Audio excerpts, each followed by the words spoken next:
Hello and welcome to Tuesday Live. Today we beam our searchlight on the cotton and textile industry and how it greatly impacts on the Nigerian pre-colonial and post-independence economy and the renewed drive to revive one of the nation's booming industry.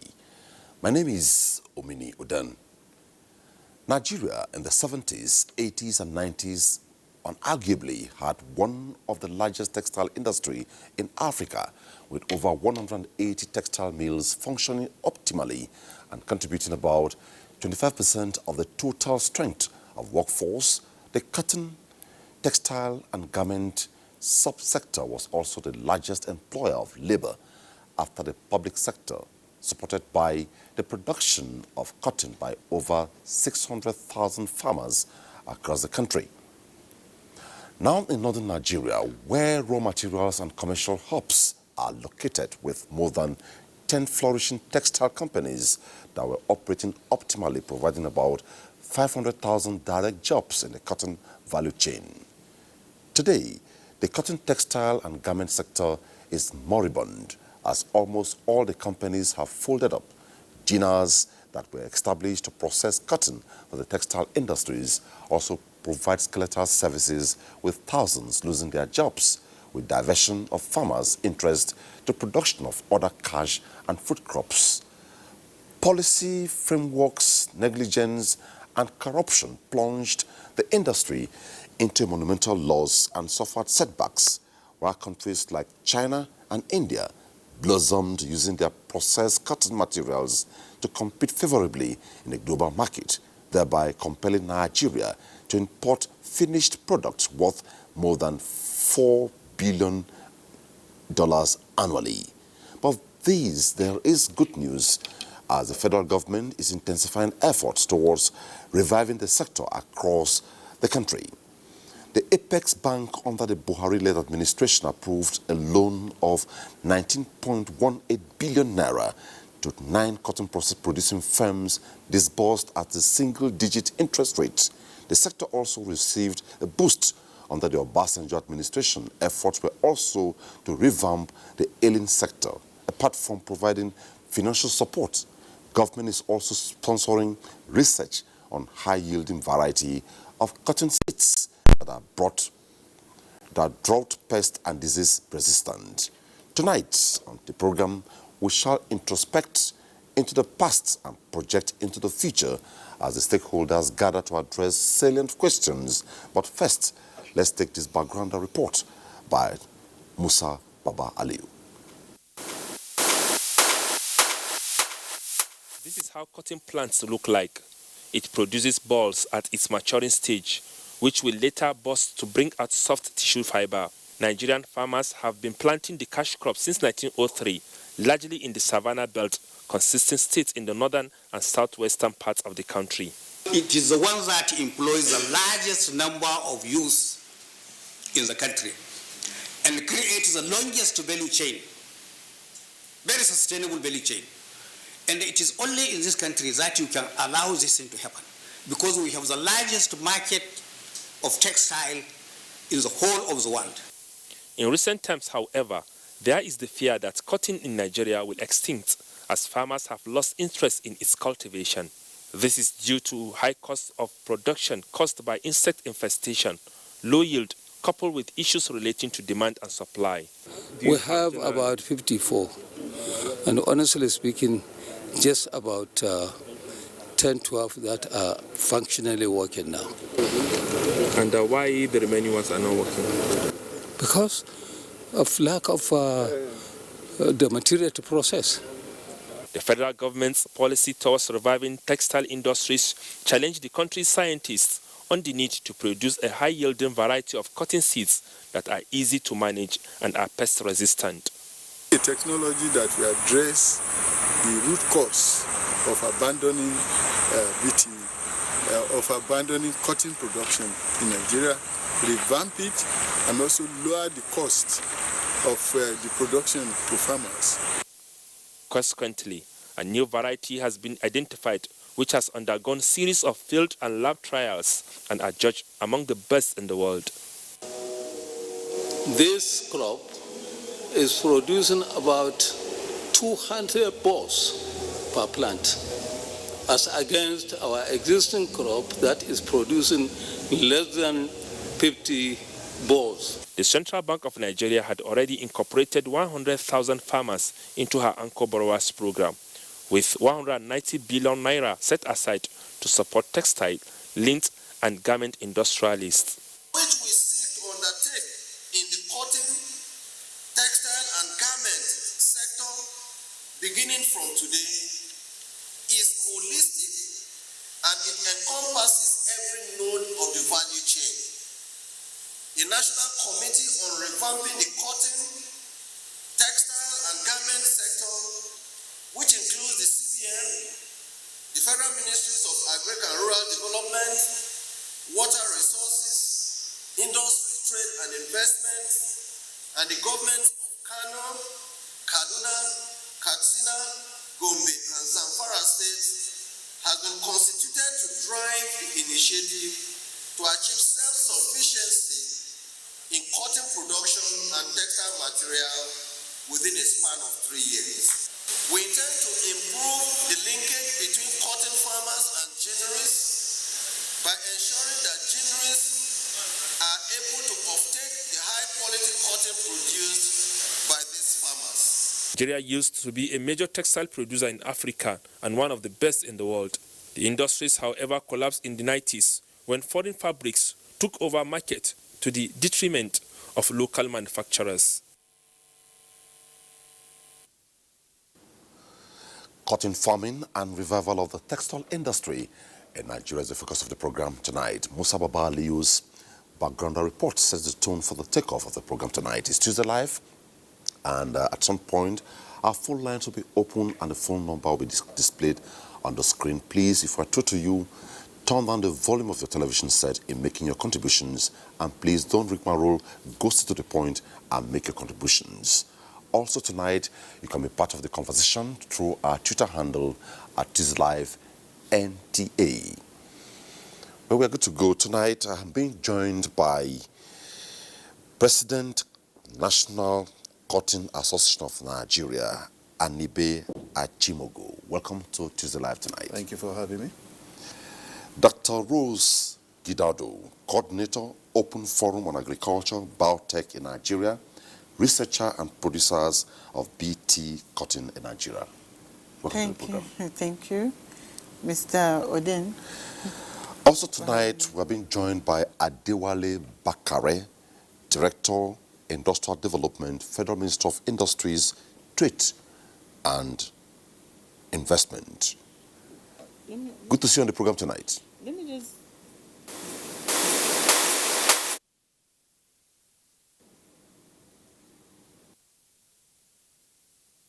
And thank you for having me.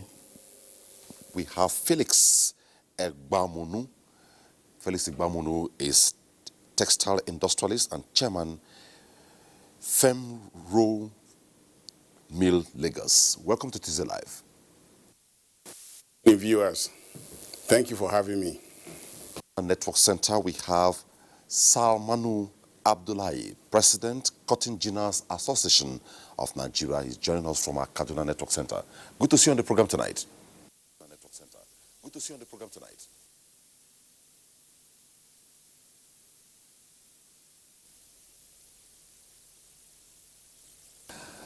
Okay, gentlemen and ladies, let's begin. We heard from the opening, so much happened but want to launch forward. It's about cotton farming and revival of the textile industry in Nigeria. Huge investments have been put in even before now. Let me begin with you, Anibe. How is the situation like currently? Thank you. The situation currently, I must say, is on the up. And when I say that, I remember that in 2018, as Cotton Association, when we were trying to be recognized to participate under the Anchor Boras program, we were just about 67,000 farmers membership. And I think the country at that time was only producing about 80,000 metric tons of seed cotton. But I'm happy to say that in 2019, when the CBN, through the government, obviously took the decision to look into cotton and to revive cotton industry, they now approached us and we joined the program in 2019. In 2019, we were able to produce approximately about 125,000 metric tons of seed cotton. We had about 151,000 farmers that were ready to farm, but of course, at the end of the day, I think about only 90,000 ended up farming because of missing the planting window and the arrangements we had to make. So we missed a significant number participating.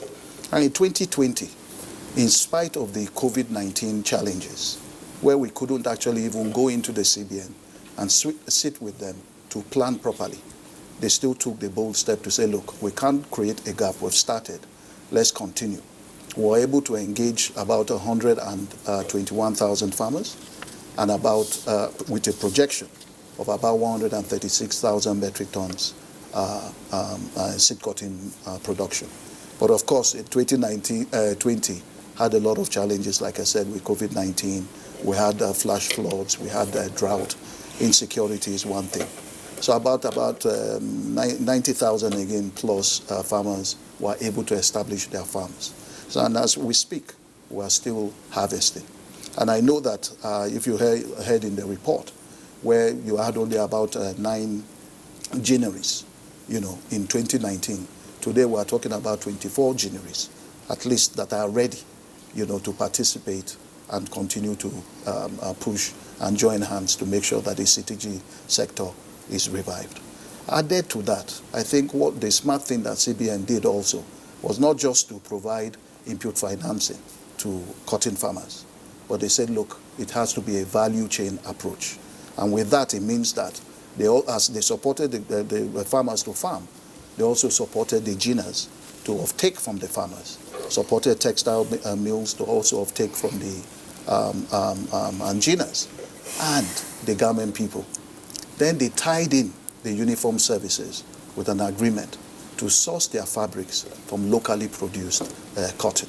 So that's where we are at the moment. Of course, even the association, where we were before and where we are today, where, for instance, we've been able to provide 234 plus extension agents, which is a major problem anyway, for farming generally, not just cotton, where to support the farmers, we sourced good seed, planting material for them.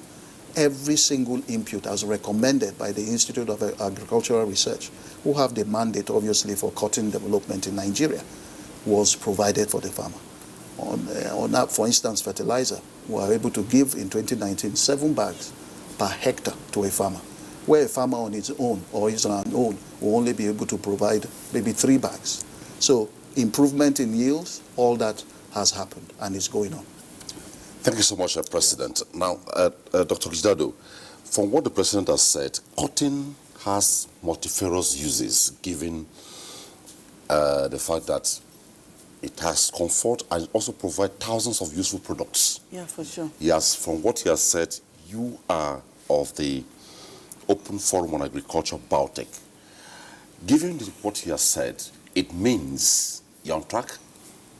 Yeah, of course, it means we're on track. But let me just make correction.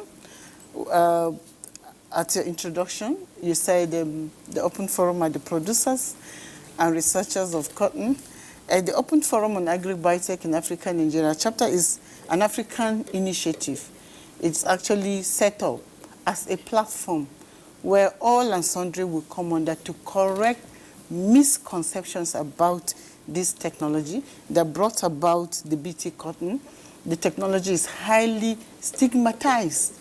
A lot of negative information. Once you click, go to the internet, what comes up is not even the beneficial information, but negative information about it. Okay. But it's a very useful technology. So the producers are actually, basically, yes, I know. From what the producers talking about. Okay. Institute for Agricultural Research, Zaria, IAR, that has the mandate for cotton, and then they work in collaboration with Mahiko Agriculture Nigeria Limited, and then National Biotech Development Agency that has the mandate for biotech, and OFAB is hosted by National Biotech Development Agency. Okay. So that by the side. Thank you for that. So what Mr. President has said, we're actually right on track. Farmers have been given the BT cotton last year. I think last year was commercialization. In 2019, they actually were given to carry out demonstration trials on their fields. You know, the farmer is a practical person. Before he takes a new seed, he has to see that that seed is working and is better than his own. He is very practical. So, and that's why we always say that science is evidence-based. That's it. It's not just, you know, it's not just, I mean, any other thing that people think of or what. They say all rubbish about it. It tells you the truth. It is evidence-based. It's a collection of facts. We work with facts. We work with scientific facts. So the farmers tried them, and they saw that they got very, you know, excited about it because the yield they experienced, the yield, I mean, the increase in yield, they had, some of them were having 4 tons per hectare, 5 tons per hectare, while the conventional, the local cotton, will give you either 950 kg, I think 950, not up to one, yes. About that, 950 kg, you know, that's the highest they could get, you know, on a well-managed farm. But with this, if you manage your farm, the potential yield is 4.1, 4 to 4.1, but when you manage your farm so well, and that's it, you could get up to 5 tons. Because farmers in Adamawa State, I visited the Adamawa State, it's my state, and I interacted with them, and I saw how happy they were. I attended one of the farmers' field days. Okay, let me just and hold that was my highest point let me just hold it there. Yes. The question now is, from what you've said, yes, how sustainable is what you're doing? We'll come back to that. All right. Let me go quickly to Kaduna, where Salmanu Abdullah is joining us from, before I come back to Abuja. He's the President, Cotton Ginners Association of Nigeria. Mr. President, from the testimony at the opening by the President of the National Cotton Association gave, what is the situation like currently with what you're doing within the cotton value chain? What's the update? What's the update? Well, I have heard what the President of National Cotton Association has said, and also the contribution of Dr. Rose Grado. Well, I will start by saying or talking on the seed that is being used now, a little bit used, I would say, by some of the farmers. I don't think any farmer has assessed Mehako seed free of charge. Our association bought the seed, or some of us bought the seed and distributed to our outgrowers to plant. That was the first year. The second year became like an advertisement because of the experience of the farmers that used the Mehako seed.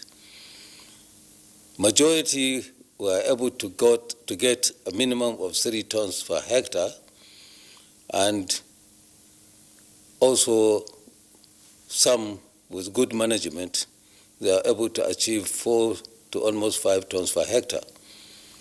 That enticed the actual cotton growing farmers, because they are traditional cotton growers. They bought the seed, even though a little bit at a higher price, but they are happy. And the fillers who are getting this year,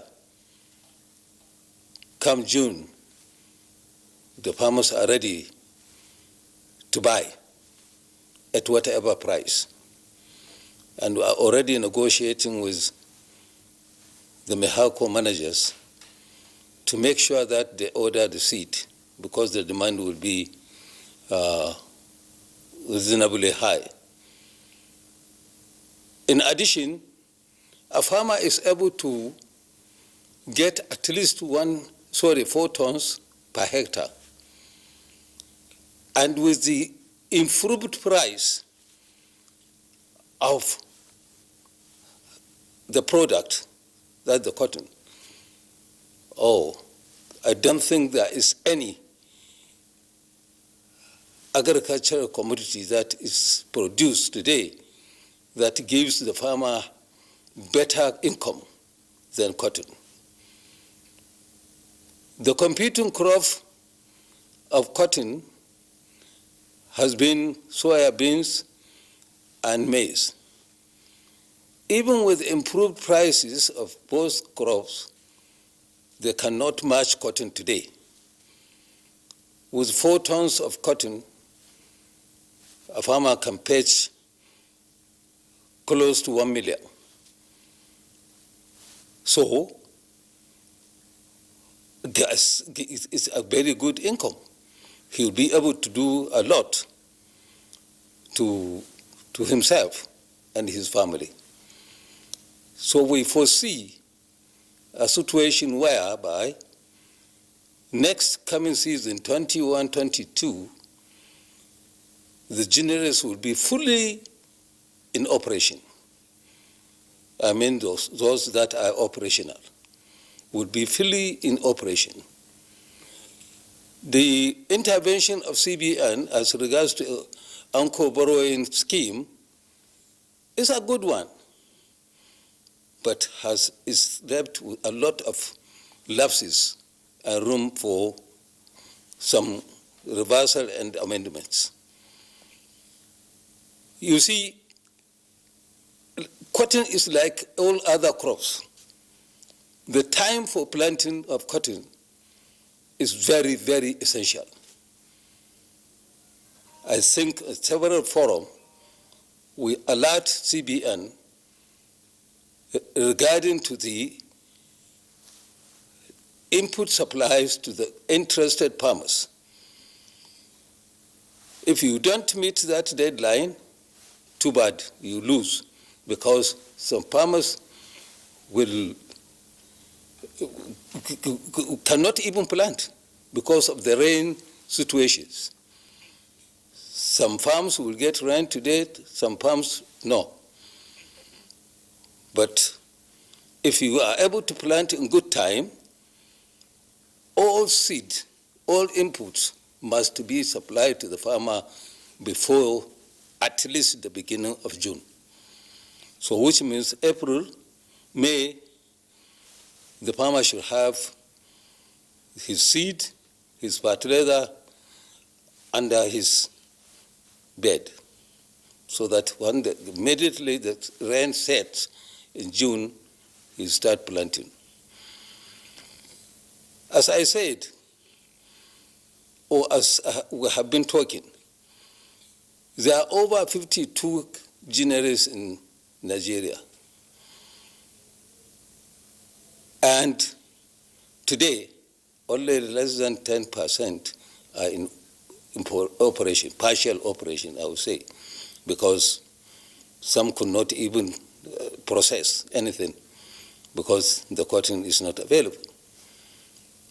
The same thing with the textiles. They have tremendous problems, I would say, the domestic textiles. if not revived as soon as possible, well, they can hardly take up to 10% of the cotton production. We thank God that Nigerian cotton is generally liked by the international spinners because the quality is good, white, and the staple length and strength is also palatable to the international spinners to process. Nigerian cotton, as we all know, is equal to Arizona cotton in America, and that is why it's generally liked. Nigerian cotton has no honeydews at all, and is rain-fed, natural rain-fed. We don't go into irrigation that color the cotton to brownish. So we are hoping, and we continue to hope, and we hope the people concerned, the government, will actually listen to our advices, make use of the research institutes. IAR, for example, they are doing tremendous addition, but they are not fully being funded. So we will continue to labor to give advices as is necessary. I understand the CBN is trying to co-opt the genus to produce cotton for them to process enough cotton for each generation to proceed to plant or through its outgrowth, get enough cotton that will lead it to produce, to process. And if we are able to achieve this under one condition, we are ready to participate, but provided inputs and every assistance meant for the farmer is done in good time. We will also be able to assist the textiles. Let's hold it there for now. We'll come back to you, Abdullah. You have given us a good opening thoughts there. Now, from the testimonies Salmanu has given, let's go to Felix Agbamuno. Felix Agbamuno is a textile industrialist and chairman, Femro Mills, Lagos. Felix, from the testimony from Kaduna, you are on the value chain, value addition chain of the value chain of cotton in Nigeria. He has raised a couple of issues. If what they are producing, the textile industries are not enough to offtake, it therefore means their products amounts to not. However, the international market is open because of the quality of cotton in Nigeria. So how is it like within the textile industry? Are we up to speed? Are we building up to offtake what is being produced by the gineries to spin? Thank you very much. It is true that there is a little bit of a gap, in the value chain. We don't have enough spinning mills, and we are working towards improving capacity for spinning. But along that value chain, when the yarn is produced, we have a capacity in knitting and weaving to be able to consume a great deal of the yarn, cotton yarn produced. And luckily for us, there is, in line with the Government Executive Order 003, we in the Nigerian Textile Manufacturer Association, we have signed MOU with the military and the uniform agencies so that they can now produce their uniforms in Nigeria. Before now, Chinese textile factories have been expanding at Nigerian expense, with our military and paramilitary agencies importing uniform from China. But now that the executive order 003 is there, and with the effort the CBN made in ensuring that this MOU is signed, we foresee a situation where a lot of foreign exchange will be saved by the country, and our uniforms will be produced locally. Many of us have applied to, like the Army Ordinance, we got approval, our samples have been approved, and we are looking forward to producing our uniforms locally. That little gap or spinning, we are making effort to fill that particular gap. More capacity will be built in a very short time, so that the links coming out of the generaries can be consumed, can be taken by the mills. But for capacity, for weaving and knitting, that capacity is there. And the garmenting companies are also very many, ready to take up the fabric produced for uniforms, school uniforms, and fashion wears, and so on and so forth. We are very sure that the quality that we are getting is reasonable. Most of our quality meet international standards. Thank you. Let's quickly go to Adewale Bakare, Director, Industrial Development, Federal Minister of Industry, Trade and Investment. From what has played out so far, we want to go back to what it used to be. You now ask, with what is on the floor, both from those on the planting stage or to the value chain, sustainability is key here. If what is on the ground by government is sustained, what's your projection, maybe in the next 1 or 2 years? Let me start by making reference to your prologue, which I will term as the rise and fall of the cotton textile industry in Nigeria.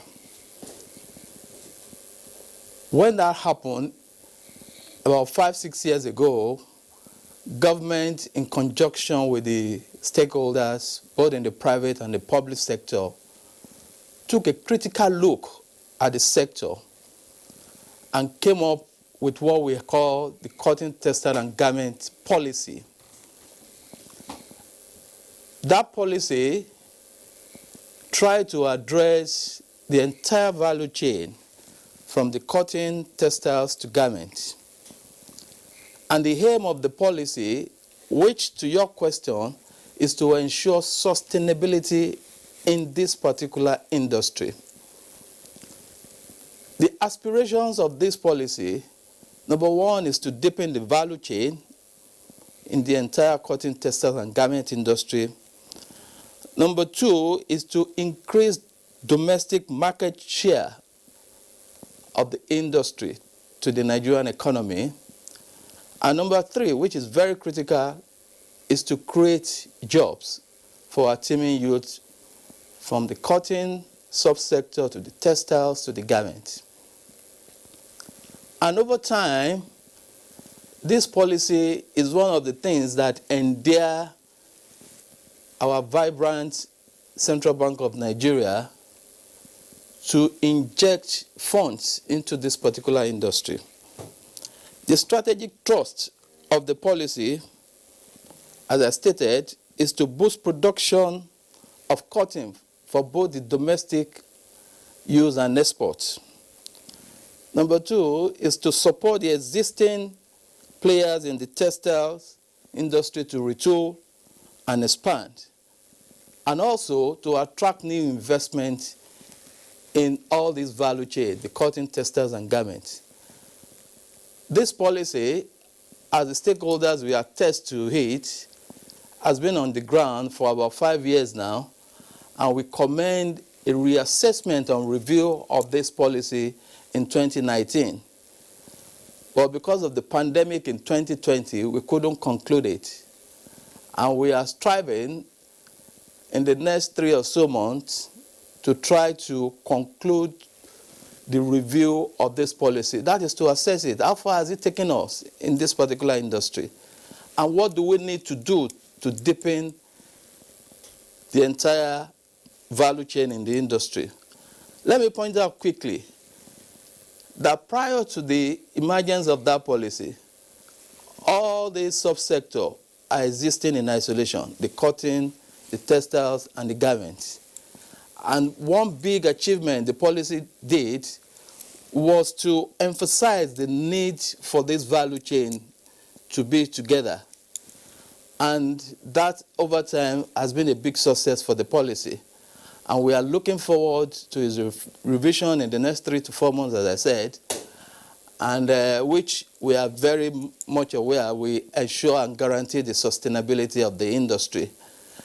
My colleague, Mr. Felix, did mention about the EO3, which is going to be embedded into this particular policy, which has guaranteed offtake of whatever fabrics that is produced by the textiles industry from all the federal government agencies, military and paramilitary, as well as the federal government schools. So far so good in respect of sustainability, of ensuring that whatever measures, whatever intervention, whatever investment government and the stakeholders have put into this industry are sustained over a period of time. Bakare, and when we come back, we have a couple of reports. We shall be looking at if the timelines are followed in terms of timing for provision of input for farmers to take off on time, like Abdullahi from Kaduna said, and also if research efforts are properly funded, where will the cotton industry be and indeed the textile industry be in Nigeria? But after this couple of reports, beginning with the report from Lagos. Nigeria once occupied the front seat of the textile industry in Africa, with over 180 textile mills functioning optimally and a labor force of more than 450,000. The booming industry at the time made huge financial impact on the nation's economy and reflected significantly on the gross domestic product. Few years down the line, things began to fall apart as textile values suffered a massive fall, consequently leaving a handful of factories running. Data shows that just 25% mills survived the hit. Local production of cotton fabrics became unattractive due to a combination of factors largely related to preference for cheaper imported brands. In a bid to revive the cotton and textile sector, the Central Bank of Nigeria approved a loan of 19.18 billion naira for 9 cotton-producing firms, disbursed at a single-digit interest rate. This led to the survival of some mainstream operations, thereby enhancing job creation. Already the cotton production had empowered about 100,000 farmers, and also it has revived the geniuses, and those geniuses are also employer of labor. So they increase their employment generation and consequently increase their profitability. And today the contribution to GDP in this sector is great. I don't have the statistic, but I know it has increased from the level that it was before. As a responsive government that prioritizes the use of domestic products, it directed all ministries, departments, and agencies to give preference to local content in the procurement of goods and services. And this prompted Central Bank of Nigeria collaboration with uniformed agencies in the Southwest, thereby contributing largely to economic growth. The effort of the CBN under the 5-year policy thrust in context of development financing program is to boost productivity through production of improved seedlings, access to finance for rural farmers. We've seen the result. The other part of the leg now is reviving the textile. And since we have them all over the country, it means that if you revive them, the immediate vicinity, the immediate area where they are, will be able to provide jobs. While the Central Bank of Nigeria loan initiative has helped revamp the industry, stakeholders applauded the federal government's policy on economic recovery growth plan. Reaction there from Lagos. Let's proceed now to Kaduna for the next report.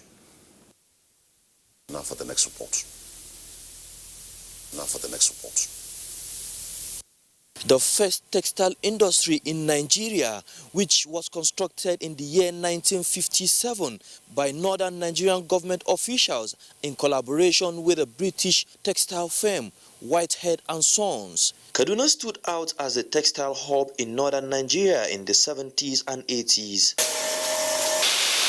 But all that came crumbling in the late 90s, leaving the city with ghost structures which were once the pride of the city. All hope is not lost as entrepreneurs like Mohan Yadav say the industry will bounce back with the right environment. Nigeria is the most heavily populated, so we have tremendous opportunities for textile to grow. Government, if they will improve power supply, they will restrict the importation, and all those things, if they will continue to take steps, so it can improve. Once the textile machines begin to wax, the thread cotton growers will have a ready-made market and their farms will blossom. We have the capacity, we have the resources, we have the land to produce the cotton. And indeed, it has been ascertained that the cotton produced in Nigeria is the best type of cotton compared even that one produced in Egypt, because Egypt and Nigeria are the one that produce the best cotton in all over the world. In the 1970s and early 1980s, Nigeria was home of Africa's largest textile industry, with more than 180 textile mills employing over 300,000 people. Thanks so much. The report from Kaduna takes us back to the discussion. A couple of minutes, we'll be taking some calls, and our Twitter handle is open. Once again, is at Tuesday Live NTA. Well, let's go back to the president of the National President of the Cotton Association of Nigeria. Abdullahi from Kaduna raised a lot of issues which, if we get right, we can get a couple of things right. He talked about timing of the planting season. Yes. And cotton is like every other crop. And he said, if by April, May, all the farmers have inputs to take off, then it's as good as saying the spinners, if they're not enough, then the cotton produce will be wasted. Although, prospect for export, because the quality of Nigeria cotton is there. Yeah. So, what are you doing to take care of this? Well, I mean, the logistics, the sheer logistics of trying to cater to 100,000 farmers cut across 28 states is not a joke. We have tried, along with CBN, to try and meet, whether we like it or not, we have to follow some certain criteria for qualification. We have to identify the farmers. We have to actually go and see their farmlands where they are. We have to map, because we're also trying to digitize every aspect, the data of the farmers and so on and so forth. It does take time. Then you now have to place orders for your inputs and so on and so forth. And they have to be distributed across the country as well. Like I said, last year was quite difficult, but quite impressive as well, because there are cases where even input suppliers that were engaged had their trucks stopped along the line when they had the closures, lockdowns and so on and so forth. But it's work in progress. And I think that the effort, all right, as I'm speaking to you now, we're already talking about making sure that the inputs that are required, like the critical ones, like he mentioned, being the seed, planting seed, is made available. We had a meeting even today with the representatives of the BT cotton suppliers to see how we can begin to plan to make sure that the seed comes in. The critical aspect of land preparation, all those things also we're putting into perspective. It is work in progress. We know that the planting of cotton is very important. CBN is fully aware that it's important that you get it right. Just to sustain, I ask this question because one, this value chain is in competition with other clients. Yes. If you delay at the takeoff, then they will not meet up. Yes. They will be chasing others behind. But we are looking at a situation where they will be at par with their counterparts from other climes. Yes. Are you working towards this? We are. And I can tell you that in the immediate case of West Africa, for instance, the activity of cotton production is handled by the states, the Francophone countries. It is like oil, cotton is to them as oil is to us. So they take it, and you know, in the past we had the cotton boards and so on and so forth. I'm not advocating to go back to that because I think private sector driven activity is always the best to boost an economy. But yes, we are looking at that. We can easily take over. In the past, Nigeria was doing it, and we're saying to ourselves, why can't we do it again? But the wisdom of government to look at the CTG sector, at the contributions, like they were saying, it used to contribute upwards of 25% to our GDP. Today, perhaps, we're talking about maybe 4 or 5%. We need to get back there. Okay. I believe we'll get back. Well, I will still go back to Abdullahi, but quickly, one other thing Abdullahi raised, so that it's not just about producing, it's about having value in the international market, and also like Bakara said, Agbamoru said, Chinese textile industry capitalized on the lapses and hijacked. It was as though whatever was coming from China came from China, whereas Nigeria fed China to get to where it is. So, Gilado, what I'm asking now is, he talked about the fact that if we just produce, we don't think about the research. We talked about research. The need for research to be funded for maybe improve varieties to come up. So what can we do in this direction? Because it's about being in competition with others in the global market. Yes, I know. It depends on so many factors. We already have an improved variety for now, but we need to do more. We need to carry more research and what. And so we need a huge investment in this area, huge investment on research and development, not just in the agri, but all over. I think the weaknesses of government of Africa generally, investing in that R&D, which is very, very key, very critical to economic development of every country, is the bedrock, the foundation of every developed nation. That research and development that we run from is what will take us to that sustainability, is what will take us to that enhanced, food security in the country and in Africa at large. And so we would not get tired calling on the government, putting money. Look at Brazil, where they are now. Look at Argentina. Let's copy the Embrapa, of Brazil, their model. Look at how did they make it? It's putting money, investing. So once we do that investment, seed, quality production, availability, getting the seed at the right time the farmer needs the seed, that is very, very key. So because any other thing, all other value chain down the line, they all depend. It all depends on seed availability, seed quality, seed that will give you superior quality lint, seed that will actually give you fiber, good fiber strength and all, because that is what they look at the international level, so that Nigeria will be a global player in this cotton business. Because it used to be, the textile industry used to be the second largest employer of labor. We did it just like our president has said. We did it in the past. Why can't we do it now? Even though now we have so many contending problems, the climate change. It's not, this seed that we have now is climate smart. It's very resilient. We experienced it. Some farmers planted and there wasn't rain for 3 weeks. But when it rained, they all sprouted, they germinated. And they gave, high yield, and all those things. And that is what farming is all about, harvestable yield.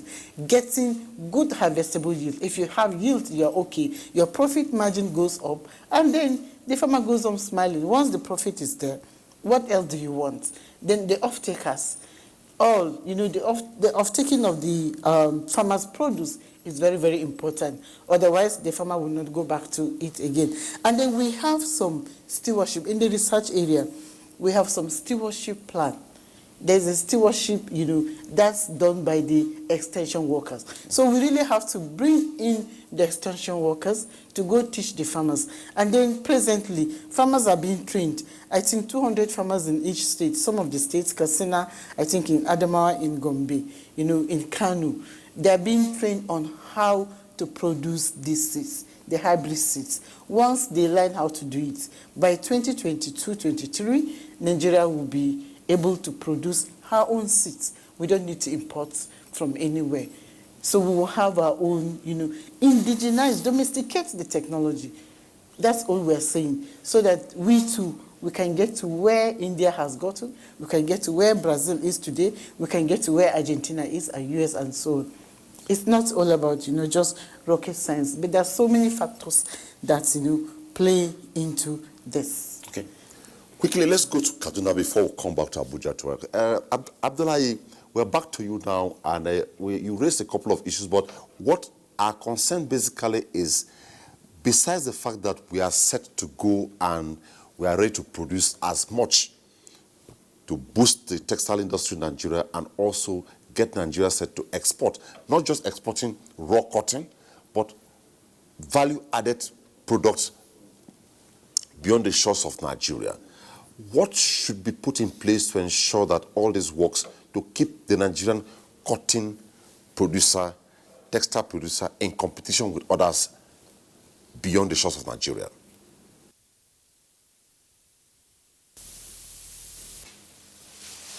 Well,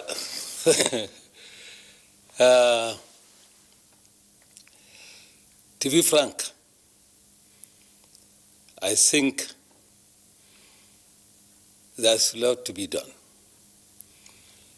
To my mind,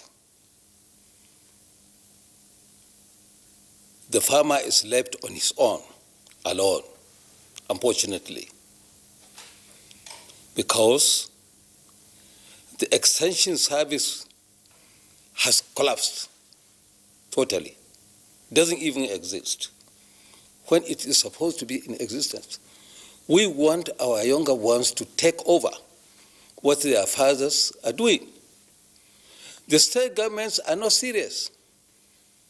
There are 26 states or cotton growing states in Nigeria. Each of these states have ministries of agriculture with directors and so on and so forth, getting salary for nothing. They are not promoting agricultural production, like cotton, for example. I am restricting myself to cotton only. None of the states is showing keen interest to ensure that the farmers are maximally utilized, encouraged to produce. They need guidance from time to time to produce. There are some soils that are not compatible to production of cotton. If there are these extension services, they will guide, they can ship to a farmer from one land to another, where he will get a better yield. I don't understand what the focus is. The farmer, when after using his own initiative to produce either good or bad, they end up showing themselves at the doors of the generis to collect revenue. They will impose levies here and there. So if they are regarding this as means of a source of income to their force, I think there is a need also for them to be alive, to assist the farmer. You see, the generators, for example, that are closer to the farmers, employs a lot of labor. Some of the generators are supposed to establish the factories at rural areas in order to employ the rural dwellers, to curb the rural urban migration. Go to the generous, see the number of casual laborers employed apart from the skilled labor. You understand what I'm talking. Let me give you a typical example. I don't understand what is the thinking of government. I mean, the state governments think the center will do everything for them. No. It's not that is not the right approach. All the center is trying to do is to augment or to assist the state government to make sure it curbs the rural urban migration and to provide employment, gainful employment to the citizens of the states. If there is scenery in a state, then you can't go and import labor anywhere. It is the same indigents of that particular locality that will be employed. So in that case, you should show interest. But you cannot leave everything to the private sector, to the and then you at the end of the day you come and say pay this, do that, and so on and so forth. Taxation here, left and right.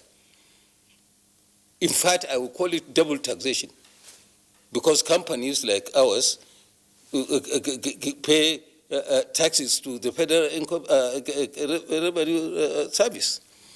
At the same time, the state will impose its own taxes. So, I don't know. We always pray, but believe you me, the farmer needs tremendous assistance. Otherwise, how? You learn or you give input to the farmer and you expect him to pay, to produce and pay. Guide him on how to maximize his income too. He has children also to cater for. I will come back to you. Let me quickly go to Egbamuno quickly. Egbamuno, besides what Abdullahi has raised from Kaduna, he has raised fundamental issues which I'll bring back to the president of the association. But to you, from all indication, it is clear that this value chain, if properly mainstreamed and put in place, FDI is possible, the moribund industries will rise again, and we'll see everything working, and we'll see people smiling to the banks as a result of export beside FDI. And you see the local industries competing hand in sync with the foreign-based industries. And the issue you raised, which is the fact that the Chinese textile industry leveraged on our lapses here to hijack our cotton products. So looking at the prospects of export and FDI, what are your comments?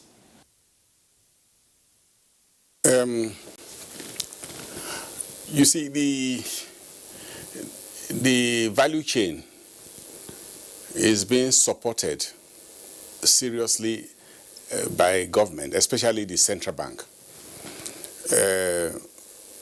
At a point, we had a 100 billion cotton, textile and garment fund, which was managed by the Bank of Industry. Subsequently, the the central bank also established the 50 billion CTG fund. Many of us, our factories were closed down before then.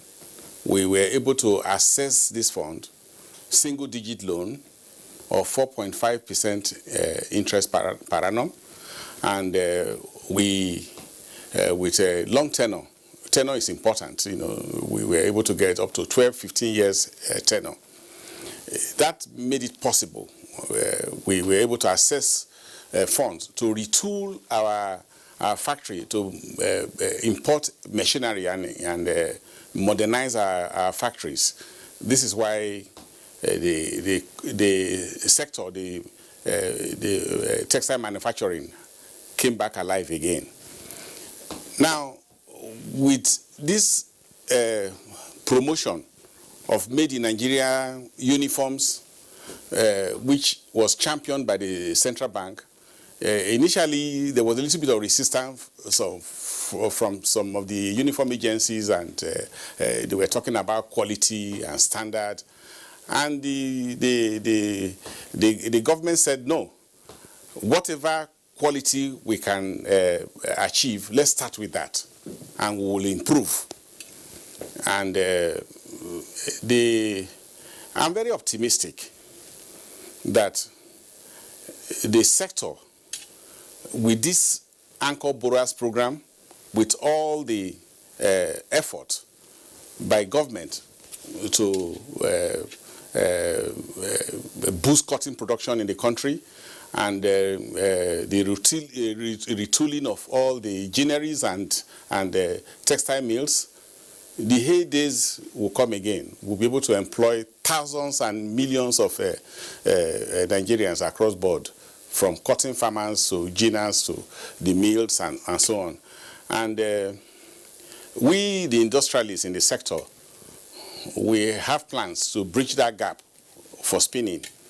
And we are ready to make some heavy investment in this area.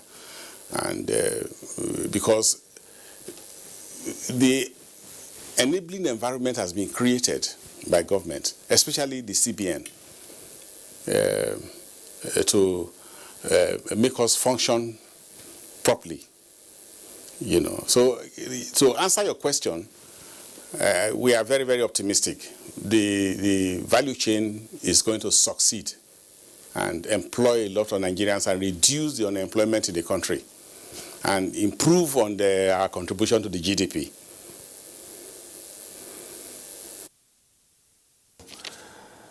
Bakare, I'll take the next line of tweets to you, because the next line of tweets are all tailored towards policy to drive FDI, policy to drive processing, policy to drive export and make the entire value chain seamless. A couple of tweets have come now, and the first one is coming from @Ibrahim Issa. It says, I'm so happy that the issue of cotton revival is brought to limelight tonight on Tuesday Live NTA. The need to revamp cotton farming via the adoption of modern technology such as biotechnology is important for the revival of moribund textile industries in Nigeria. Next tweets from Taufik Olainka. It says, the main problem of textile industry is power, electricity. Let's fix the power sector. The naira and other foreign currencies must be stable to make import and export easy for raw material movement. Krish Simon says, the collapse of some textile industries in the country is as a result of neglect of cotton farming. We prefer exporting the fabric instead of producing at home. How do you react? Much. I did mention that the enabling environment that is already existing in this particular industry today can be traced back to the policy blueprint that the federal government developed in conjunction with all the stakeholders, including the CBN. The policy, to a very large extent, has created that enabling environment. And one of the key issues in that policy is to ensure that there's adequate energy supply to all the value chain in the sector. And to achieve this, government, having recognized the importance and the critical role this particular sector can play in our economy, granted the industry to take off natural gas at the same price that is being given to the power generating companies. That has been gazetted, and I hope, which I expect the industrialists to testify to what extent that is being enjoyed by them, especially in the southern part of the country. In the northern part, we are also collaborating with the Ministry of Power to ensure that power generation within those northern states are focused to this heavy industry, just like the textiles industry and what have you. In the medium to long run, government has a vision to create, in conjunction with the private sector, as PPP or private sector to go it alone, to establish what we call the integrated textile park, textiles and garment park. A typical one is currently being embarked upon by the federal government in Funtua, where my colleagues on this panel will testify to it that we have that comparative advantage within that area, where we grow cotton, the greeneries are very much available there, and we are looking forward to our investment in the textiles and garment industry into this particular park. This park, as I said, is still work in progress, and we are looking at medium to long term to ensure that the park comes into fruition. As I said, it's going to be a PPP. Private sector will be expected to invest massively in this particular park. So we need to recognize the importance of the blueprint, that's the policy framework the government has established, which has endeared all this interest into this particular sector. So looking forward, government is very, very confident that this particular sector will play a very significant role in creating employment and adding a whole lot of value to the economy. Bring your line of thoughts. Let's take this caller quickly from Benin Kabi. Uma is calling from Benin Kabi. Hello, Uma. You're on to Tuesday Live. Yes. Good day. My name is Umar Anate, calling from Benin Kabi. The problem of textile industry is the problem of light. Once the government can address light problem, it's done with the textile industry. The second issue is the issue of patronizing made in Nigerian products. I do not expect somebody to attend this program with suits. That symbolizes something. It symbolizes we are not ready to patronize made in Nigerian products.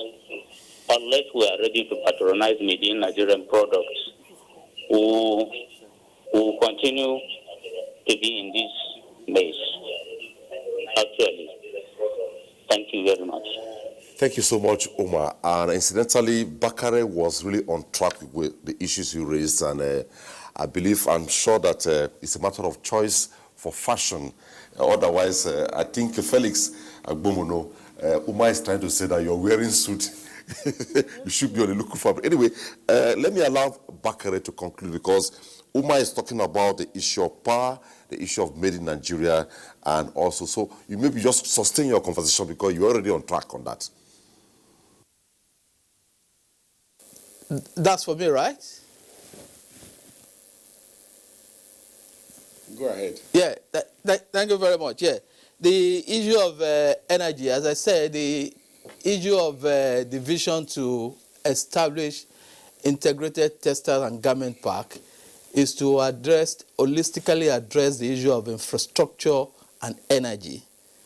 We all know what industrial park is all about. That is bringing all the common facilities into a particular place.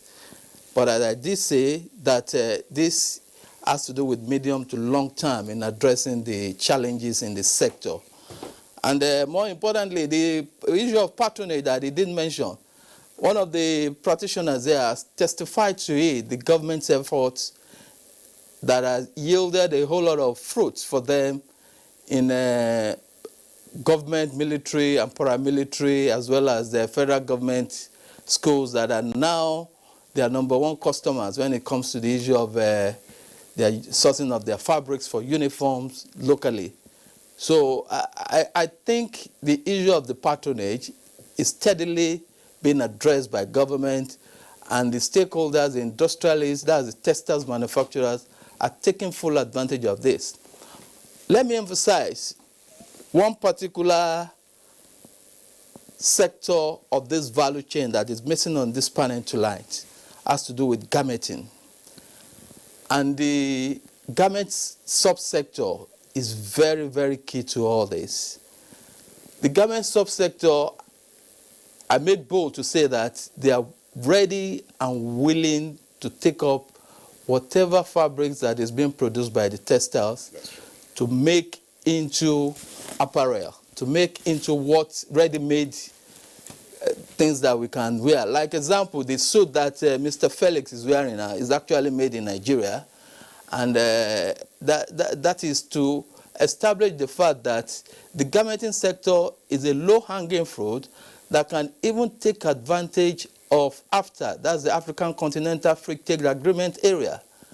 They are well established and they are ready to go to prove a point that over time a lot of concentration is not being focused on the garmenting sector, but they are there and are poised to take advantage of the current policy of this existing value chain to really contribute meaningfully to the Nigerian economy.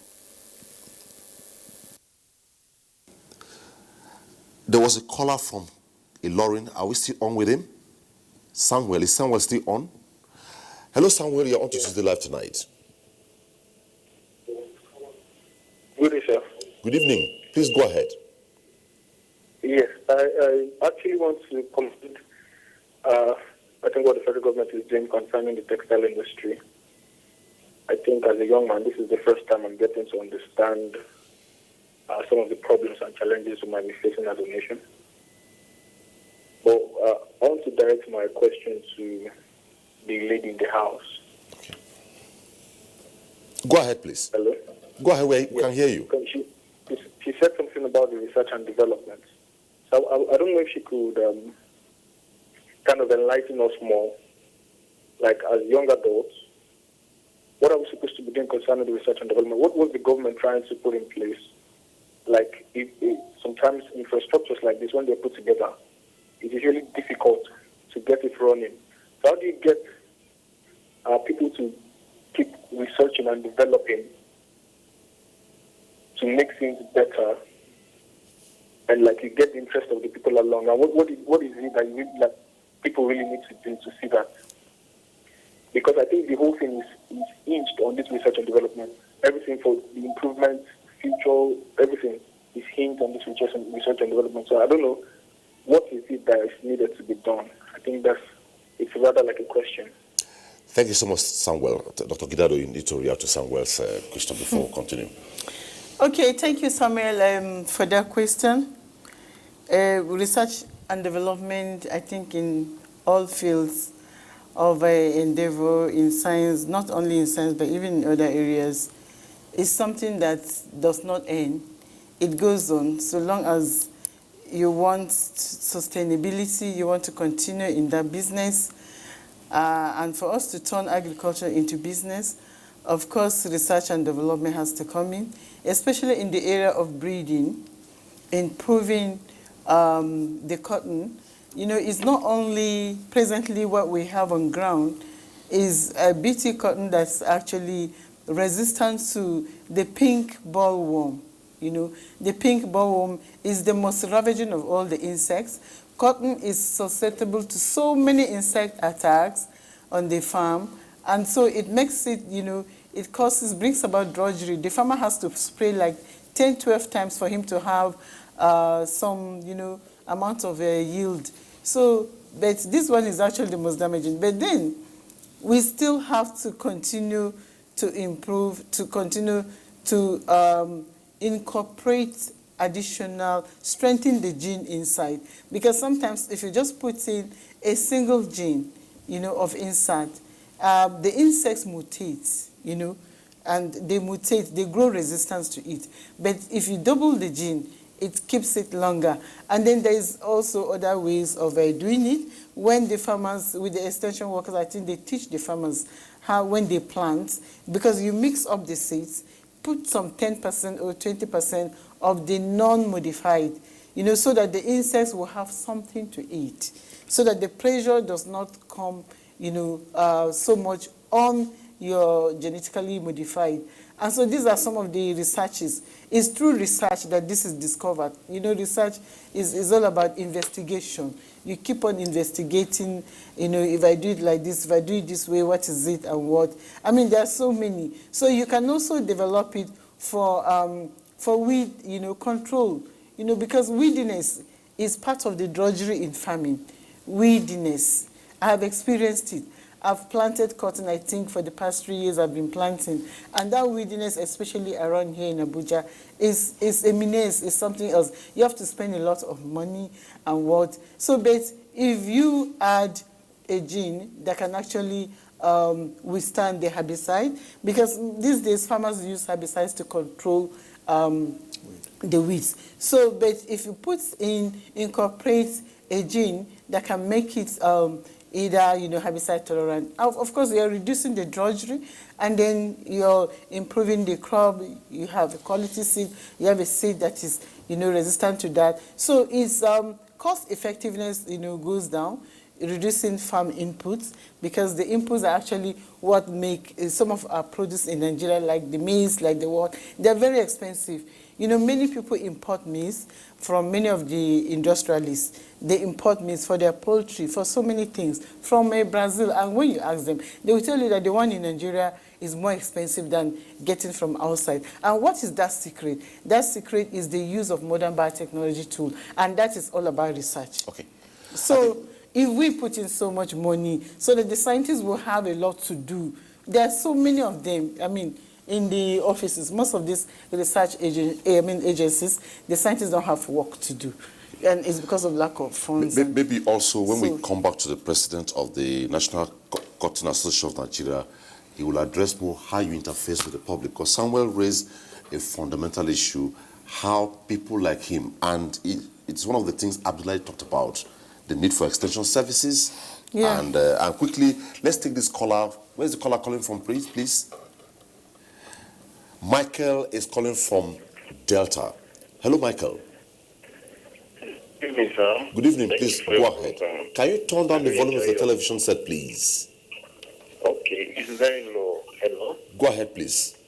Yeah. Well, I thank you for anchoring the program, because it's really a dream, and also I feel somehow things in my mind. If our forefathers in the 60s can be able to make this thing something so important that the country benefits from this thing, where there's no modern technology, and by 2021, the 21st century, we are struggling, talking about cotton is so painful, where there's a lot of technologies to improve in terms of agriculture, not only on textile cotton issue, but other farm products. Is painful. There's a lot to gain. And Nigerian youth, they are capable of doing this. Why not put the proper policies and create the proper revenues instead of, saying this on paper, under this administration, this and that. There's a lot of people out there doing this thing, but there's no encouragement. When you talk about power sector, that is failure. When you talk about funding, it's failure. When you talk about farm input, it's a failure. But these are what our forefathers did in 60s. Even just like you showed before the program, you can see the white men even supervising, seeing how productive the country is. It's something else. If such in 60s, 80s, 70s can be so improved, what happens now? I think when we talk about corruption, there's corruption within us. There's corruption within our generation. It's so painful. Nigeria is giant of Africa, but we are suffering in different aspects of livelihood. We are suffering. I think it's right time we be sincere to ourselves, not by talking on paper or talking by what you feel that you read or your degree, but let's do the practical. We are talking about China. China give themselves a tax of 10 years to innovate their country. Why can't we do that? We have so many youth going out there doing so many things. It's so painful. We celebrate other people. Why can't we celebrate our own? Why can't we cultivate this habit of this is Nigeria, this is made in Nigeria, promote it? We talk about US, Canada, Australia, we try. Why can't we do it? Those people, they don't even have the resources that we have. God bless us in all aspects of area, in the weather and so on. We have parts of lands. Why can't they encourage us to do this thing? We are pleading, we are begging, people are crying. Let's just do this thing for the future. Somehow, someday, we will leave this place. What will our generation say? What would they say? This is what our own time left for them. We are talking about safety because our great-grandfather, they saw the vision and they left this thing for us. So I think that is my Thank you so much. We appreciate your inputs, and quickly, let me switch now before we go to Kaduna and come back to the president. I've left you silent for so long. Let's go quickly to Felix to address a couple of issues. Bakare dwelled on garmenting in reacting to Samuel's call, and you need to let him know that the suit you're wearing, the material is from Nigeria, it's not a foreign material. And quickly on the issue of FDI, a couple of tweets came here. This is coming from Munir Baba. It says, good evening, good program. There is the issue of dumping foreign textile materials in the country from China, India, etc. 1 yard of cotton material fabric is less than $1. So when it comes to costs, it is difficult to compete with foreign materials because they fund research and provide subsidies to farmers from production to processing. Abdullahi raised that. And he says, just today we had a workshop on soil mapping. The last time we mapped our soils was in the 60s. So what happened in those days and present in terms of soil fertility?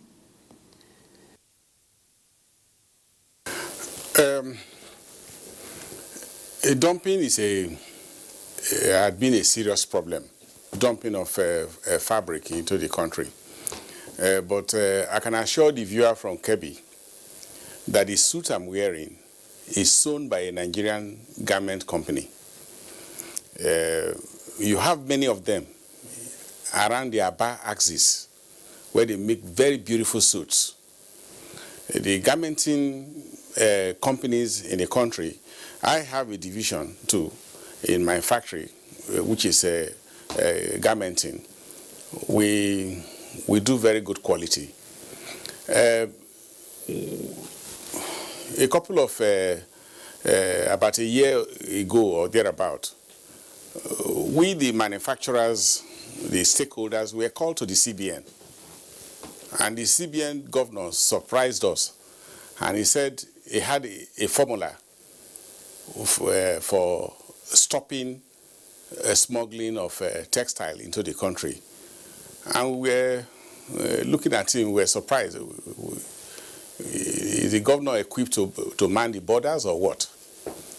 And he told us that there was a need to identify textile smugglers into the country. Many of them were identified.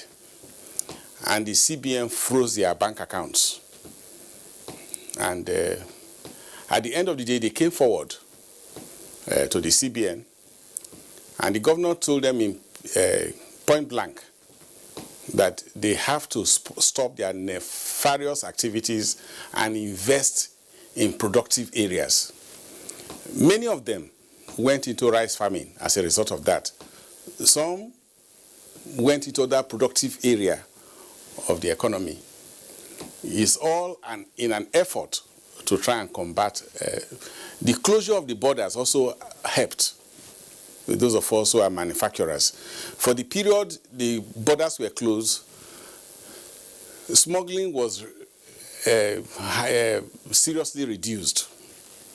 And even though the borders are very porous, attempts are being made to check all this so that the textile industry in Nigeria can survive. There are many challenges, but they are not unsurmountable. But the enabling environment has been created, so many of us who are investors in this area are encouraged to invest, and we are investing. And we are very optimistic that in no time we'll be able to produce all our military uniforms, all service uniform agencies will be able to produce our school uniforms, we'll be able to produce uniform for nurses, and various types of exported activities and so on and so forth, thereby saving the country a lot of foreign exchange. Thank you. President, I'm so enthused by Abdullahi. Abdullah's signals are down now. He raised fundamental issues, and want to ask, how are you addressing this through your association? And but let's take this caller from Kaduna. We heard there's a caller from Kaduna. Buba is calling from Kaduna. Hello, Buba. Hello, sir. Good evening. Good evening. Please go ahead. Yeah, first of all, I would like to acknowledge my tweet has been passed through. My name is Buba Umar, and I have not been read. Now, welcome. Please. Another aspect I wanted to ask is, the man at Kaduna made mention about the challenges of Anko Borowa. And one of the biggest problems of Anko Borowa is local government and state government are not complementing the effort of what the federal government is doing in Anko Borowa. Particularly now, if we are to get youth into farming or producing cotton, definitely in Anko Borowa should be, government should plow a land and give it on Anko Borowa basis. So that at least what you need now is those seeds which have been assured by one of the resource persons, and also the other, the technologies we want. And also our textile has been crippled. So the market, the future of market is bleak. So what we are saying now is, how can government address these issues? Isn't the issue of giving me money, isn't the issue of giving me good yielding seed, but the land dichotomy is the issue where when they say you don't have any access to land because of a family at your house. So I call on government to address that issue as well. We propose it sometimes. Let them use Anko Borowa, get big hectares of land, address it in that matter. Thank you very much. Thank you so much, Buba. I think I shall allow Mr. President to address some of, it's quite tailored towards Abdullah's issue, what he raised initially. He talked about the fact that the center is doing so much, not complemented by the states and local governments, and that's what Buba raised. And the question we asked him, one other thing he was concerned about, he's so worried about continuity and sustenance in the value chain. He talked about poor extension services, and if there is no adequate sensitization, the future of the value chain will be challenged because the younger ones are not. So what program are you putting in place? Because it's not all about depending on anchor borrowers or state governments. As an association, what are you doing? You understood what Buba raised. Buba, one of the Munir talked about the fact that subsidies, researches are being done to ensure that this value chain is sustained by other clients. So by your association, besides depending on government, what are you doing on the issue of extension services and value mine risk sensitization on the upcoming generation? Well, thank you very much. I'm not a TV personality, and I don't think so much as it is our job to make too much noise. I always believe in results, and perhaps we do ourselves a disservice by actually not speaking out to Nigerians. Now, I will tell you, maybe Alaji in Kaduna is not aware, but NACOTAN, National Cotton Association of Nigeria, has over 234 extension service agents with 5 zonal agronomists that take care of them for us, so to speak, seasoned. Now, and the majority of them are young men and women, for that matter. So we have understood the fact that a farmer needs guidance, particularly when we're talking about climate change and so on and so forth. A farmer needs to understand how to tackle that. And you know there's no magic to be done. It's only that you have to be very observant and know when the various planting windows are and be able to read the weather. You know, NEMIT helps us with that. Now, we have, as an association, also decided that we must digitalize our operations.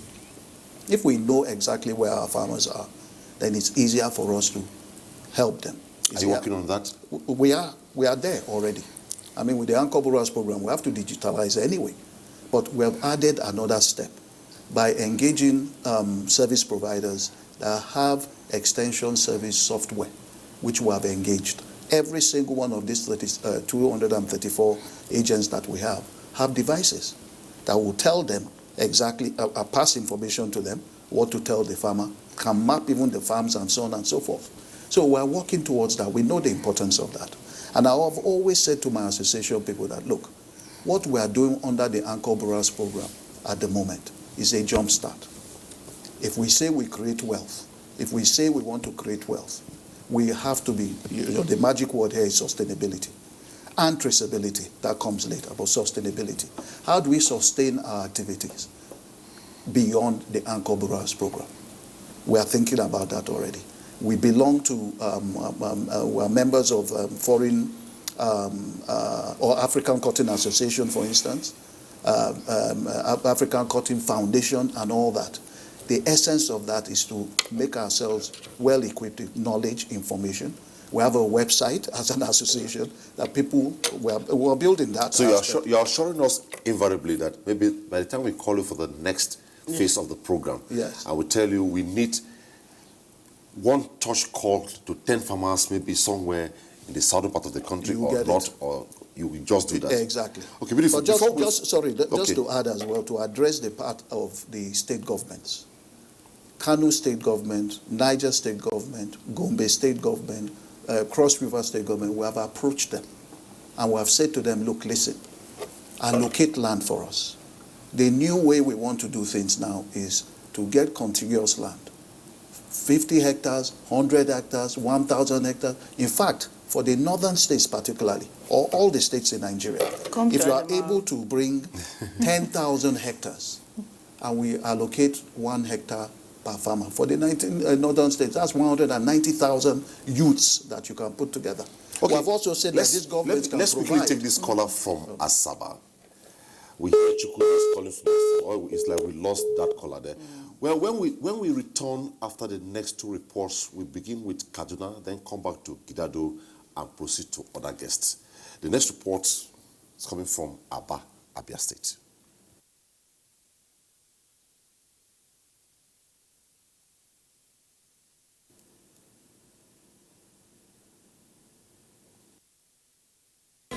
To safeguard lives of our people, government has signed the Health Protection Regulations, which makes wearing a face mask mandatory in public places. Wear a mask. Keep social and physical distancing. Avoid crowded places. Wash your hands regularly with soap and clean water. And use hand sanitizer. COVID-19 is real. Do not be infected. Do not spread it. This message is brought to you by the Nigerian Television Authority, NTA.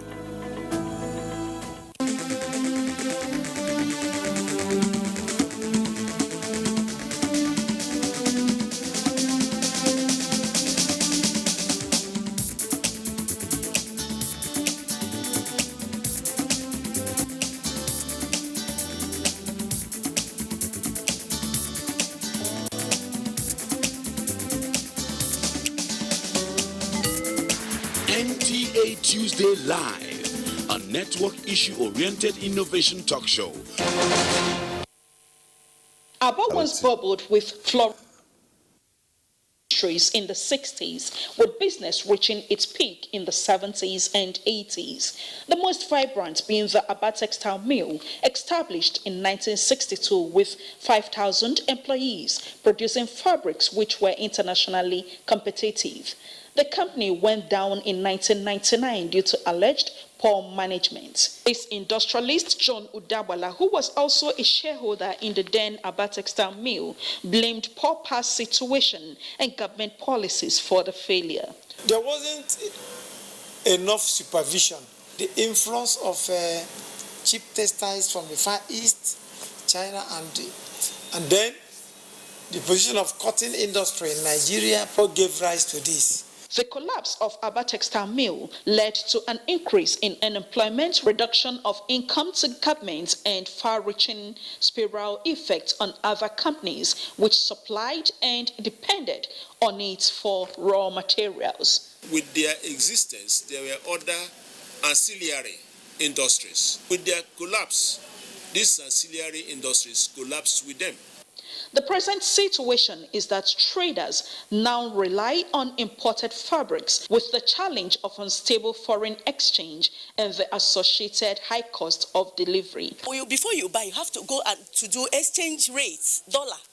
Shipping and every other thing will make the price of the material to skyrocket. The state government made spirited efforts with the private sector to revive the textile mill to no avail. For as long as these industries remain moribund, so will Nigerians depend on imported clothing materials, including the banned second-hand clothes, with far-reaching implications for the nation's foreign reserve and the well-being of citizens.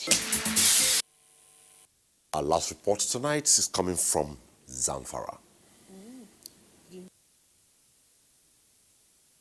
Major commercial activities in northern Nigeria that used to provide employment opportunities, promote income generation, and serve as source of raw materials for textile, oil mills, as well as animal feeds industries.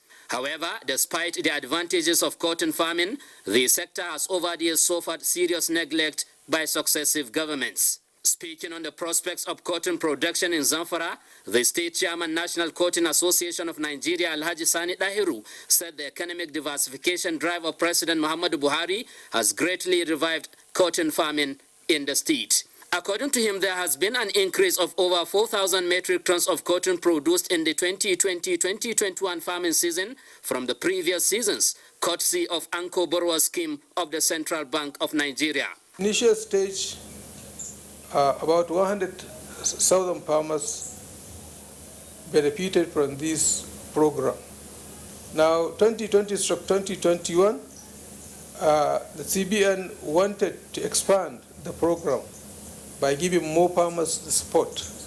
But very unfortunate, due to this corona pandemic, only 200,000 farmers benefited from this program. Alhaji Sani Dahiru, who identified insecurity, flooding, and inadequate capitals as some of the challenges of cotton production, solicited for more loan facilities to cover more farmers. Zamfara state government has, however, provided cotton farmers with hectares of land to enable them meet up with the cluster farming requirement of the Anko Borrowers program. This year, whatever is going to be produced, there will be no problem of market, because there is an off-taker. The CBN will be the off-taker of whatever is going to be produced. We'll be monitoring them, see what they are doing. If they say they will give 10,000 farmers, we have all our field staff at various local governments so that they will be monitoring this exercise. Over 200,000 cotton farmers in Zamfara state benefited from the Anko Borrowers program of the Central Bank of Nigeria in the 2020-2021 farming season.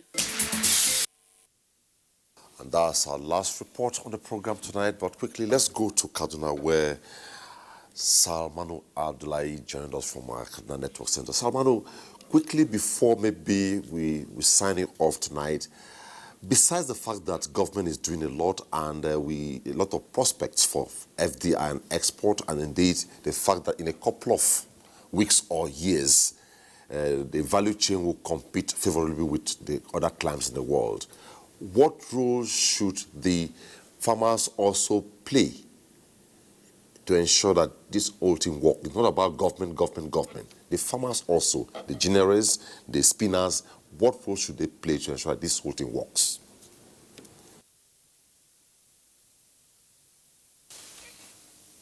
Well, as far as I know, the farmers are already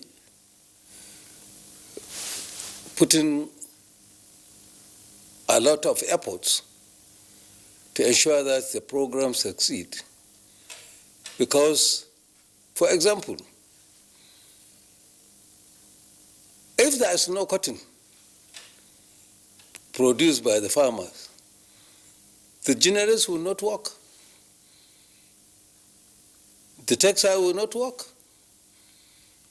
So it's in our interest, we the generators, that we try to, as much as possible, collaborate and assist the farmer to continue to produce, despite all the odds that they are facing.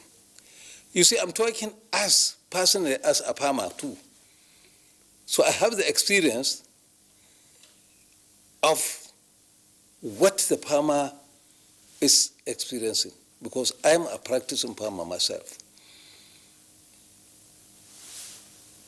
The generators are putting their best. But what I'm saying, to produce enough requires the collaboration of all stakeholders. And state governments are really major stakeholders.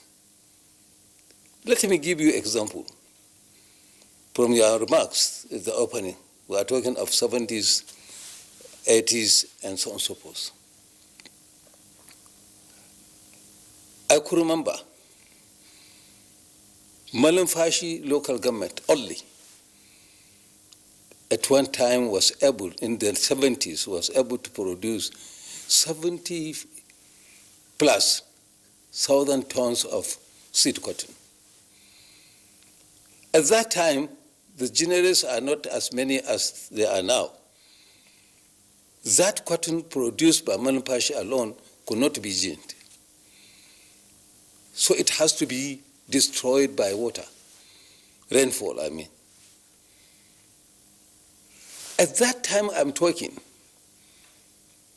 Benin Republic, up to 80s and mid-80s also, had to bring their seed cotton to Nigeria to get the cotton ginned. Today, they have over 20 generators established. In fact, they crucified anybody that attempt to bring in seed cotton to Nigeria. Again, because of the care and intervention and assistance to the farmer, apart from whatever, input supply and so on and so forth, they are producing the best or one of the best quality cotton in the world.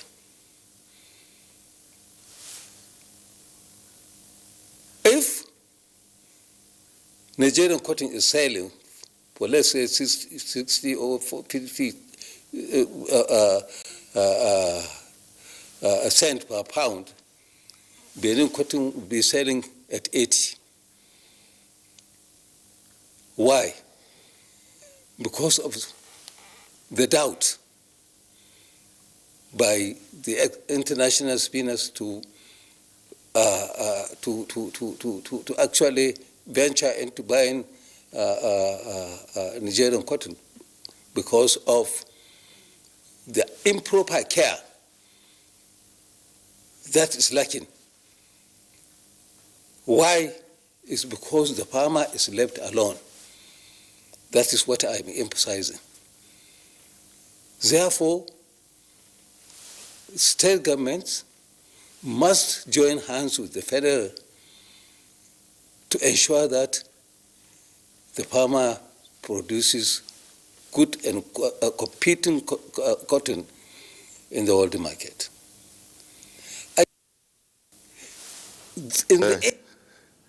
With over 100,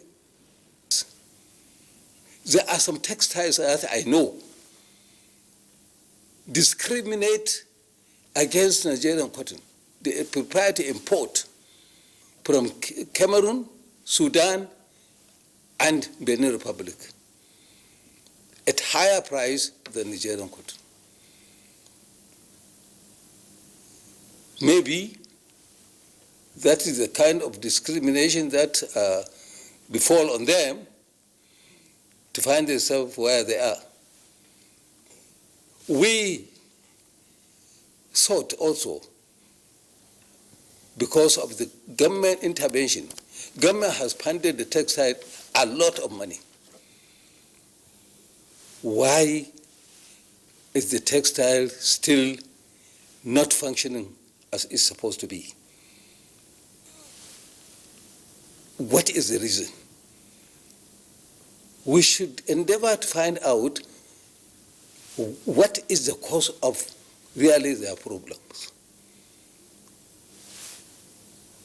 The looms that China, whatever, any country, including Switzerland, that produces the fabrics can also be brought into the country. Forget about the old looms and produce and compete. I agree that there is government failure to provide electricity. That is also affecting all the industries, including the genius. We hardly even see the power to operate. But yet, we managed to run the generators to continue in production. So,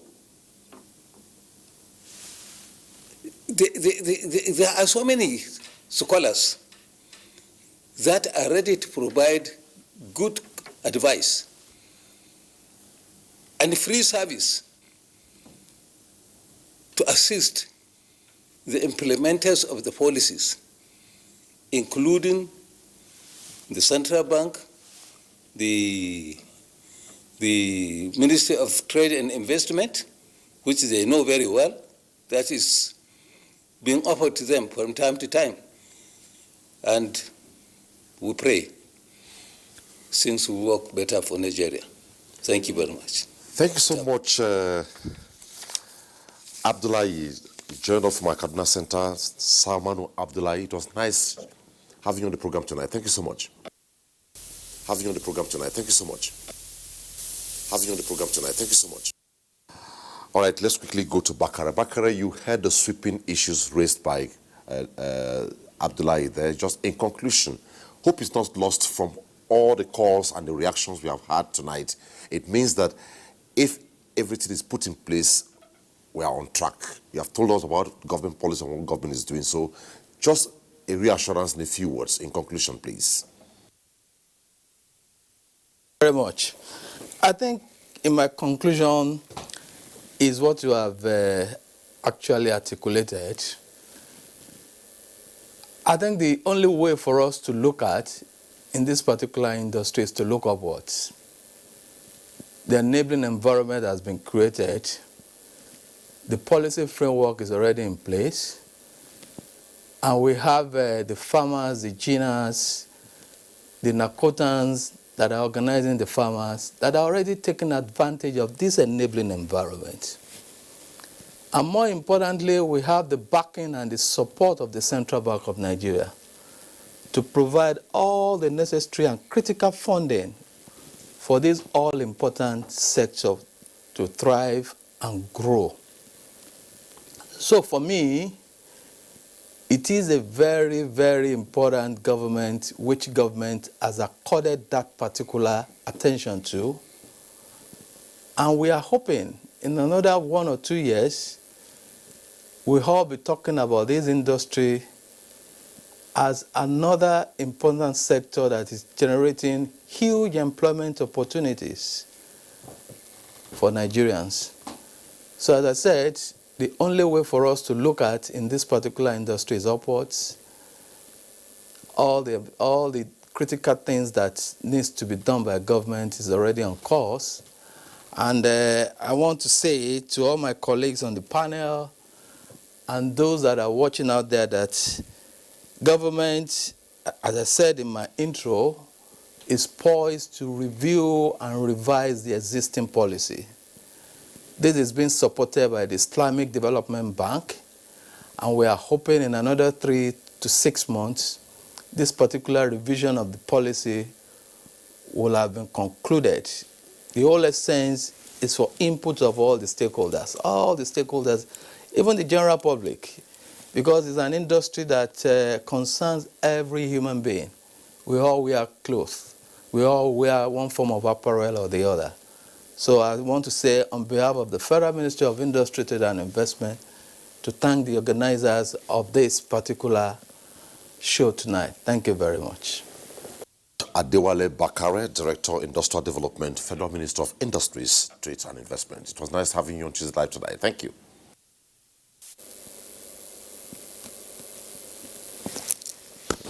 To Felix Egbamuno. Felix, you have talked so much about the local patronage and indeed improvement in quality. I feel enthused so much, and I hope and believe that the next time we talk with you, you should be telling us the fact that some foreign-based armed forces or uniform organizations or groups are also asking for fabrics made from the textile industry in Nigeria. What are your concluding thoughts, please?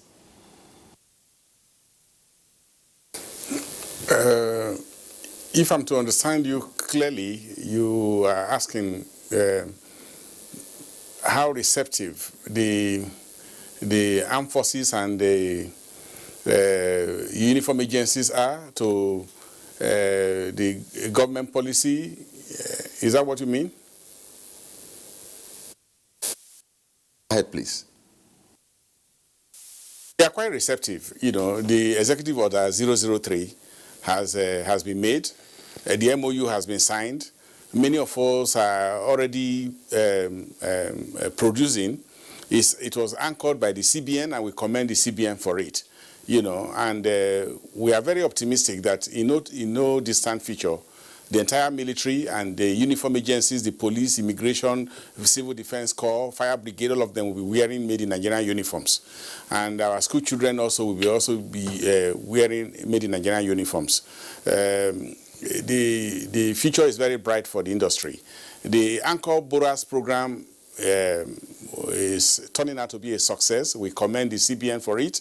And I just appeal to all concerned that the planting window, we should be very mindful of it, ensure that inputs get to the farmers before planting. That way, because the farmers form the foundation of the Boras program, and we are looking forward to harvest is still on. We are looking forward to a successful 2021 planting wet season. Thank you. Egbamuno, textile industrialist and chairman, Femro Mills, Lagos. It was nice having you on Tuesday Live tonight. And quickly, let's go to Dr. Bose Gidado. Just one sentence. How do you conclude tonight? Any hope? Any prospects? Yeah, of course, there's hope, a lot of hope, and then there are prospects. A journey of 1,000 miles begins with a step. And I think we already have an enabling environment, government through CBN, and then the Federal Ministry of Agriculture. I think they have also set in, and so there's need for the government, the industry, the researchers, the farmers, the extension workers, and the NACOTAN to work in synergy to ensure that we get to the promised land in the area of cotton development in Nigeria and the textile industries the revamp of textile industry. Thank you. So that local content, will be really, entrenched into place. Okay, Anibe, Yes, last sentence. Yeah, thank you very much. I think, like everybody has said, it's a step in the right direction. We know where we were before. We know where we can actually get to. I want to use this opportunity also to thank the government, President Muhammadu Buhari, and the CBN governor for the passionate manner in which they have intervened in the CTG sector. And finally, to say to our farmers, for us to continue to enjoy this support, we must play our role. And that is that it is not free lunch. It is a loan. We pay it back. And CBN is saying that don't bring money. We just want the cotton because it's a value chain intervention. So bring out the cotton so that we can face the wet season of 2021. Thank you very much. Thank you so much, Anibe Achimoglu. It was nice having you on the program. And I want to say that in Adamawa State, we have a farmer who did irrigation farming with the new cotton. Okay, thank you very much. Let's reserve that for another day. Yes. On that note, thank you so much. That's it on the program tonight. Thank you for the contributions, your calls, your tweets. It added value to the program. And indeed, there's hope for the cotton farming and revival of the textile industry in Nigeria. On behalf of all of us, thanks for watching. Bye-bye.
NTA, you can't beat the rich.